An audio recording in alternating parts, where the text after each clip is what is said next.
je m'appelle Syndicat. Syndicat, c'est un mot en kikongo. Ça veut dire l'envoyé. Quand j'étais petit, mes amis, mes grands cousins comprenaient l'envoyé dans le sens le petit qu'on envoie chercher du coca au coin. Et finalement, après, c'est mon père qui a dit non, l'envoyé, c'est Emmanuel, c'est l'envoyé de Dieu. Et là, disons, la perspective a changé. En fait, je m'appelle Syndicat parce que je suis né juste en 72, juste avant la zaïnisation. On a eu un phénomène culturel chez nous qui était très fort, qui était un peu dans le registre de la révolution culturelle maoïste en Chine.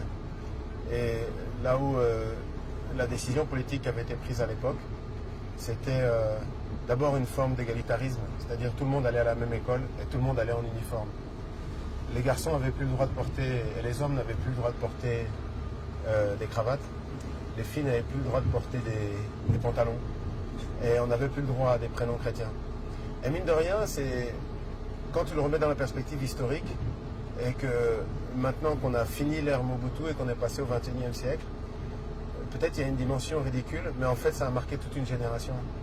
Moi par exemple, mon identité procède fondamentalement de cette révolution culturelle.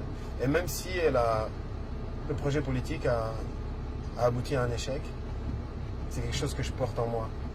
Donc si tu veux, c'est très particulier parce que je ne peux pas...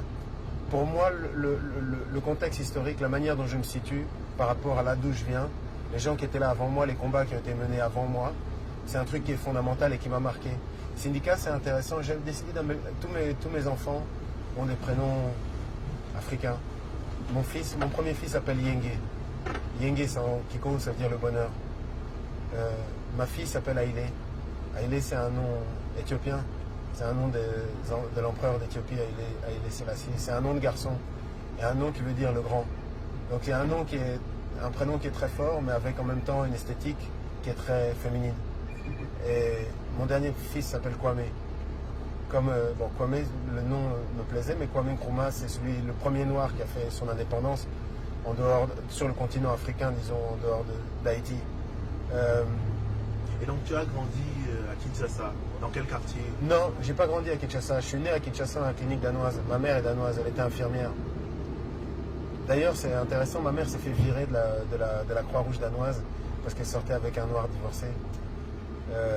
C'était en 72, c'était il n'y a pas longtemps. Et puis les Danois, les Scandinaves sont des gens réputés ouverts d'esprit. Mais c'est un truc dont aussi je suis le résultat. Mon père est quelqu'un pour lequel le choix était très facile. Parce que le système colonial raciste des Belges était tellement évident que tous les gens normaux, et notamment tous les Noirs d'office, étaient forcément contre le projet colonial. Donc tout le monde était engagé politiquement dans un choix qui est très clair. Aujourd'hui, moi je suis l'héritage de cette lutte-là parce que quelques années plus tard, on se rend compte que même si apparemment sur le papier, il y a un succès qui est quand même l'indépendance, l'affirmation de soi, dans les résultats, il y a un grand échec. Aujourd'hui, il y a un sondage, je crois, que j'ai vu l'année dernière à Kinshasa, là où il y a pratiquement 20% des gens qui disent qu'il faudrait retourner à la colonie belge. Il y a quelque chose qui m'a complètement choqué, que j'ai vu à Kinshasa il y a un an avant les élections. Je ne sais pas quel fou ou quel imbécile on avait comme ministre de la Culture à l'époque. Il faudrait que je retrouve son nom, mais je n'aime pas accuser les gens en l'air.